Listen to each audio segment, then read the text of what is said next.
I want a divorce. I've found someone who actually makes me happy. My name is Nathan Bell. I'm 45 and I work as a financial systems analyst for Orbis Union in Richmond, Virginia. That text came while I was sitting at my desk on a Wednesday morning, triple-checking a client's fraud detection algorithms. My wife Dana was supposed to be at a marketing conference in Dallas. 3 days, she'd said. Routine. The phone buzzed again. I've already transferred the retirement funds to my private account. You can have the house, I don't need it anymore. I set down my coffee, opened my bank app, checked balances. Something was already wrong, but not what she thought. I typed back, I hope you're happy. That was it. No argument, no pleading, just 7 words. I spent the next hour watching line items update across 3 different dashboard systems. Every joint account we had ran through consolidated monitoring, something I'd built myself. Retirement, investment, emergency funds, even the checking account Dana thought was hers alone. When she initiated those transfers, she triggered multiple fraud detection protocols. The system didn't care about emotions or marriage status. It saw 6 figures moving without proper 2-party verification.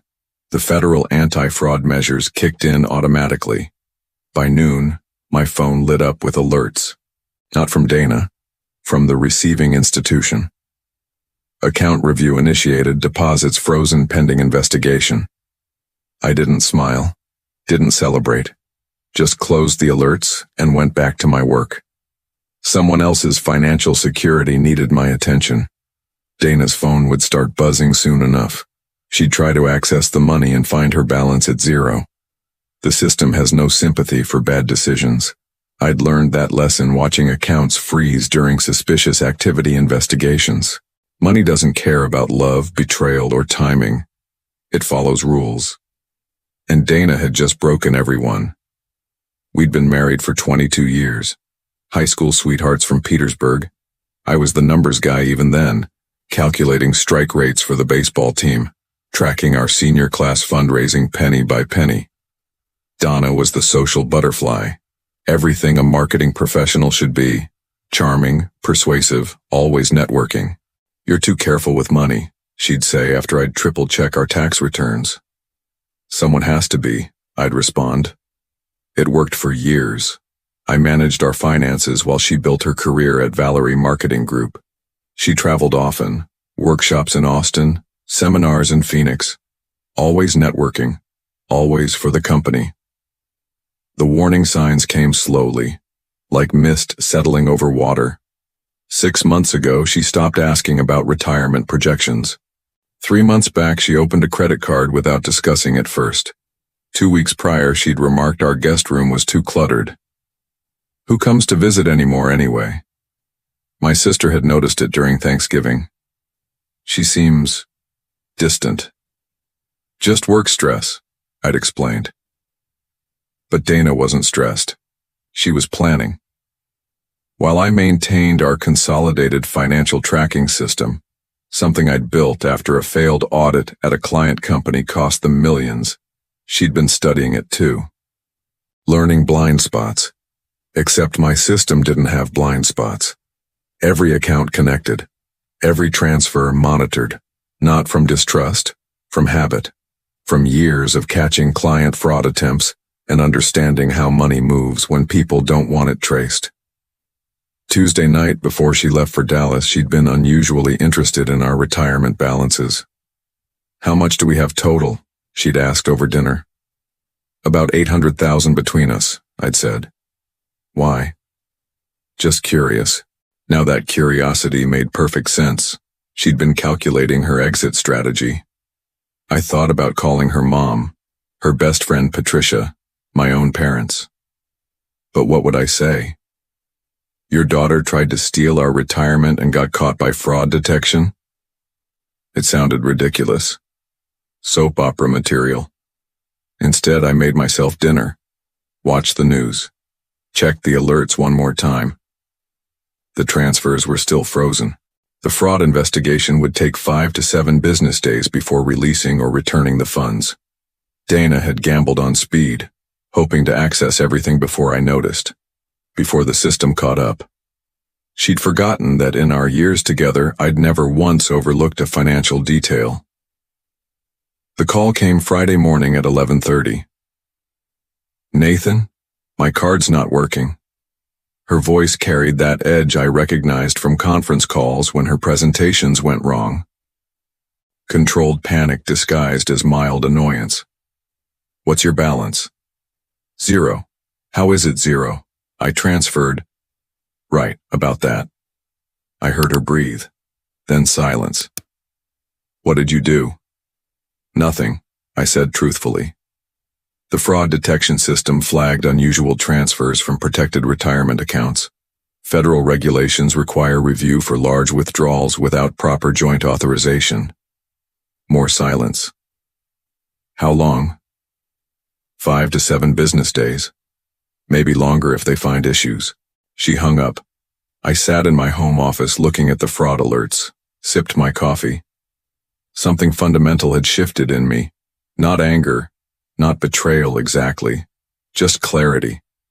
For 22 years I'd protected our financial future, saved carefully, invested wisely, built systems to catch problems before they happened. And the woman I'd done it all for had decided to take everything and disappear. But the money wasn't what hurt. It was the efficiency of her betrayal. Text message, transfer. Goodbye. Like closing a business deal. I pulled up our investment portfolio. Without Dana's transfers, our retirement accounts remained intact. The house, bought 5 years ago for $300,000, was now worth nearly $5. My modest stocks, held in individual accounts. Our savings bonds. Everything was still there. Protected by protocols I'd built when she was traveling to networking events. My phone showed 23 texts from Dana Friday afternoon. I didn't read them. What was there to discuss? The divorce lawyer I consulted on Saturday was sympathetic but direct. "File now. Document everything. The attempted financial misconduct will work in your favor." I filed Monday morning. Simple papers, no alimony requests, no splitting of unaffected assets, just divorce. The house stayed in my name. I hadn't touched our joint checking account. Let it sit with its $3,000 balance. Dana could have that part. By Tuesday, reality settled. I wasn't the vengeful type. Never had been. But I wasn't naive either. The same systems I'd built to protect our clients at Orbis Union had protected me. Banking algorithms don't care about marriage vows.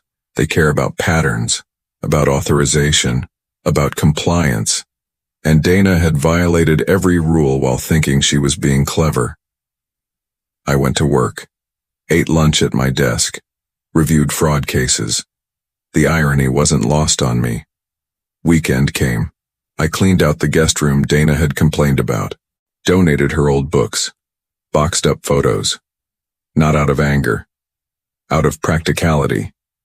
The life I'd known had ended with a text message, but the systems I'd put in place had endured.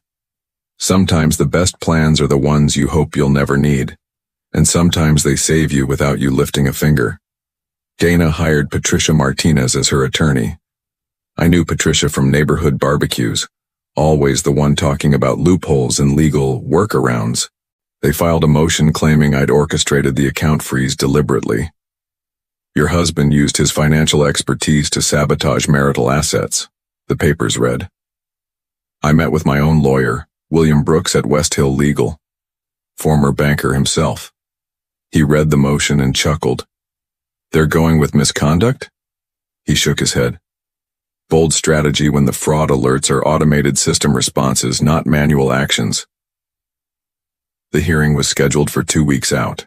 Meanwhile, Dana called the house 17 times Sunday night. I finally answered. "Nathan, you need to call the bank. Tell them it was authorized. I'm stranded here." "Where's here?"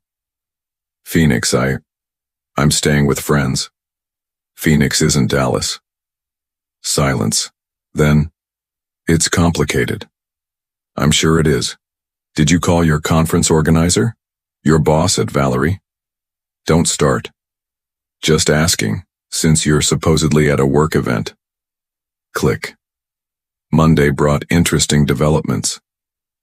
My fraud monitoring systems flagged something new. Dana had attempted to open credit cards using our joint address. 3 applications in 2 days. All declined due to the pending fraud investigation. She was trapped in a financial vice of her own making. No accessible funds, credit frozen, travel limited to whatever cash she had on hand. Tuesday, Patricia called me directly. "This is getting messy, Nathan. Your wife needs basic living expenses. She's welcome to use the joint checking account. $3,000 is sitting there untouched." "That's hardly reasonable. It's what we've always carried for emergencies." She considered $800,000 reasonable to transfer without discussion. Patricia hung up. Wednesday brought revelation through unexpected channels. Alan Murphy, Dana's boss at Valerie, called with concerns. Was Dana really at our Dallas conference? HR has no record of her registration. I considered lying, protecting her. Instead, you'd have to ask her. She hasn't returned my messages. We've noticed irregularities in her expense reports too. My stomach turned. Not just a personal betrayal, professional misconduct too. I can't speak to that. Understood. But if she contacts you, never mind. Thanks, Nathan. The fraud investigation expanded. Bank representatives contacted me directly. "Sir, we found multiple unusual transfers between corporate and personal accounts over the past 18 months, all from the same workstation IP address." Dana hadn't just stolen from us. She'd been siphoning company funds. My quiet, planned life shattered completely. Every foundation I'd counted on, marriage, trust, basic honesty, looked compromised. But I hadn't pushed her toward crime. I'd simply built systems that caught it when it happened. Thursday morning, Patricia filed an emergency motion for Dana's living expenses. The judge set a quick hearing for Friday. I prepared methodically, printed bank statements, fraud alerts, historical transfer patterns. My financial training kicked in. Evidence speaks louder than accusations. The night before the hearing, Dana texted, "I'm sorry it came to this." I didn't respond. Apologies after attempted theft rang hollow. Friday arrived cold and gray. At the courthouse, I saw Dana for the first time since her conference departure. She looked smaller somehow, pale. "Why?" she whispered in the hallway. "Why what? Why did I notice? Why did the system work? Why did you try to take everything?" She had no answer. The hearing lasted 20 minutes. Judge reviewed the fraud reports, noted the automated nature of the holds, ruled that access to joint checking was sufficient for basic needs during investigation. Dana walked out empty-handed. Her trap had caught her instead. The following Monday, I received an unexpected visitor. Gregory Harris, an investigator from Eastern Financial Compliance, appeared at my office. "Mr. Bell, we've found evidence of systematic fraud involving your wife and several corporate accounts. We need your expertise." "I'm not involved." "We know. That's why we need your help. Your personal fraud detection system flagged patterns we missed." Over coffee in our conference room, Gregory revealed the scope. Dana hadn't acted alone. Thomas Wade, another executive at Valerie Marketing, had helped establish a complex web of transfers. They'd been moving corporate marketing budgets into personal accounts for nearly 2 years. Your system triggered multiple alerts that led us to audit their entire division. How much? Preliminary estimate, $2 million across various accounts. I felt sick. While I'd been tracking our personal finances meticulously, my wife had been running a corporate embezzlement scheme. The betrayal ran deeper than a failed marriage. What happens now? Federal investigation. Your personal accounts are already being separated from the business fraud case, but we need documentation showing your lack of knowledge or involvement. I provided everything. Tax returns, personal financial statements, the entire audit trail of my own tracking systems. Every piece of evidence proving I'd built these protocols for protection. not to enable theft. Dana texted that evening. They're saying it's federal charges. They think I took millions. I didn't respond. What could I say? Tuesday brought more revelations. Our realtor, James Everett, called about unusual inquiries. Someone's been asking about putting your house on the market. Pre-approved cash buyer. Price at $300,000. Said they represented you and your wife. $300,000. The original purchase price 5 years ago. Thomas Wade made these inquiries. How did you know that name? The pieces clicked. Dana and Thomas hadn't just stolen money.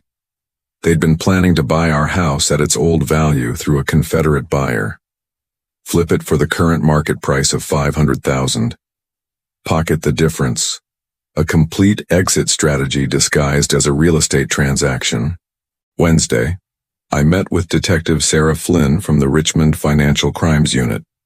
She confirmed the pattern. They targeted properties owned by corporate employees, created artificial market pressure to force below-market sales. Your system detected transfer anomalies that uncovered the whole scheme. How many victims? 12 families so far. Your case is the cleanest evidence trail we have. I thought of those 12 families. People like me who trusted, who planned carefully, who followed rules while others found ways around them. Thursday, Dana's attempt to access the frozen funds through an emergency court order failed. Her lawyer requested a conference. Your client needs to prepare for federal indictment, William Brooks explained. The fraud investigation has expanded beyond marital assets. Patricia looked shaken. Federal. Wire fraud, conspiracy, possible RICO charges if they establish ongoing enterprise. Dana would face significant prison time, not just for stealing from me, for the systematic theft from her employer and coordinated property fraud. That evening, I forwarded all my financial documentation to the U.S. Attorney's Office. Every fraud alert, every monitoring log, every piece of evidence my systems had collected. I hadn't built those systems for revenge, but they'd uncovered a crime far larger than personal betrayal. Justice doesn't come from anger. It comes from facts, from patterns, from systems designed to reveal truth. And sometimes truth ruins more than just marriages. I testified before the grand jury Thursday morning. Clean. Factual. No emotion in my voice as I explained how my financial monitoring systems worked. The automated alerts triggered at 3 a.m. when transfers exceeded preset thresholds. No human intervention required. The prosecutor appreciated the technical precision. Did you ever access your wife's accounts without permission? No. The system monitored joint accounts only. I built it to catch unusual patterns in our shared finances. 2 hours of testimony, details about every alert, every security protocol, how the system differentiated normal from suspicious activity. Dana's potential sentence grew clearer. The U.S. Attorney's Office outlined charges, multiple counts of wire fraud, conspiracy, and embezzlement, 20 years minimum if convicted. After testimony, I drove straight to my office at Orbis Union. My team leader, Michelle Chang, had been fielding calls all week. Federal investigators said they need our full systems audit, everything Dana had access to. We spent Friday converting 3 years of financial data. Every login, every transaction, every access point Dana had used to create her scheme. None of us saw this coming, Michelle said quietly. Nobody did. That's why these systems exist. The weekend brought unexpected peace. Federal investigators seized Dana and Thomas's phones, laptops, external drives. The evidence mounted hourly. Sunday afternoon, Patricia called. Nathan, Dana wants to offer information about larger financial crimes. She's prepared to name names if charges are reduced. That's between her and the prosecutors. They might ask about marital reconciliation. As character witness material, I thought carefully. Tell them our marriage ended when she tried to steal our retirement. The rest is just numbers. Monday, I received formal notice. The investigation was complete regarding marital assets. All retirement funds would be returned to their original accounts. The joint checking account would be split equally, $3,000, half of what Dana thought she needed for basic expenses. Tuesday brought finality. Federal indictments issued. Dana, Thomas, and 5 other Valerie employees charged with running an organized financial fraud scheme across Virginia. The bail hearing revealed more. Under federal guidelines, flight risk meant no bond. Dana would remain incarcerated pending trial. Her text from jail Tuesday evening: "I never meant for it to go this far." I finally responded, "You never meant to get caught." Wednesday, the U.S. Attorney offered plea deals, reduced sentences for full cooperation. Dana's choice now: 20 years or testify against Thomas and his network. I cleaned out her office in our house that evening. Boxes of marketing materials, files, computer printouts. In the bottom drawer, I found a notebook with real estate prices, property assessments, a list of 12 addresses, targets, our house among them. She'd planned methodically, like I would have, but for theft instead of security. Thursday afternoon, the divorce proceedings resumed. Her incarceration complicated everything. "Your wife is willing to concede all marital property," her new public defender explained, "in exchange for your testimony about her character." I've already testified about what I know, the financial systems, the fraud alerts. She's asking for personal testimony about your marriage. I considered this. 22 years, the person I thought I knew, the schemes I never suspected. I'll testify about what I observed, nothing more. William filed papers confirming the terms. House remained mine. Retirement accounts restored. Modest alimony rejected. Federal sentencing would make it irrelevant. Friday, I received a letter, handwritten, from jail. I got lost in the money, started seeing how easy it was. Thomas said the systems could be worked around. I believed him over you. I'm sorry. I put the letter in my file cabinet. Evidence of admission, not forgiveness. The systems I'd built kept working. Automated, impartial, catching crimes while marriages crumbled. The federal trial lasted 17 days. I testified twice. First about the financial systems, second about my marriage. Did you ever suspect your wife's professional activities? No, I trusted her. When did that trust end? When my fraud detection system caught her attempting to transfer our retirement funds without authorization. The jury listened attentively. Dana sat smaller each day, paler, the designer clothes replaced by standard jail attire. On day 12, Thomas Wade cracked. Plea deal accepted. Full cooperation in exchange for 7 years instead of 25. He detailed everything: marketing budget embezzlement, property manipulation schemes, a network of executives across 3 states, Dana's role as coordinator. She ran the books, tracked everything, made sure nothing looked unusual on company statements. Ironic. She'd learned financial diligence from watching me, used it for criminal enterprise instead of protection. The prosecution played recorded calls. Dana's voice clear. "Nathan's too focused on his own systems. He'll never check my work accounts." My wife of 22 years, betting on my respect for boundaries to enable her crimes. Day 17 brought verdict, guilty.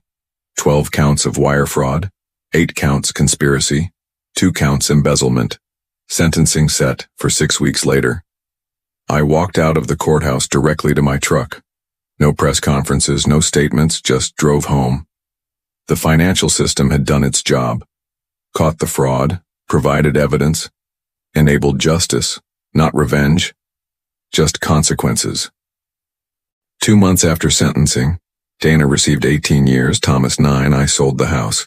$500,000 after fees. More than enough to start fresh elsewhere.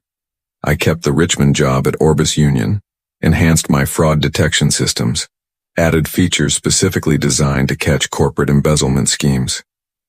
These updates might save other companies millions, Michelle reported. That's the point. The divorce finalized quietly. No contested issues.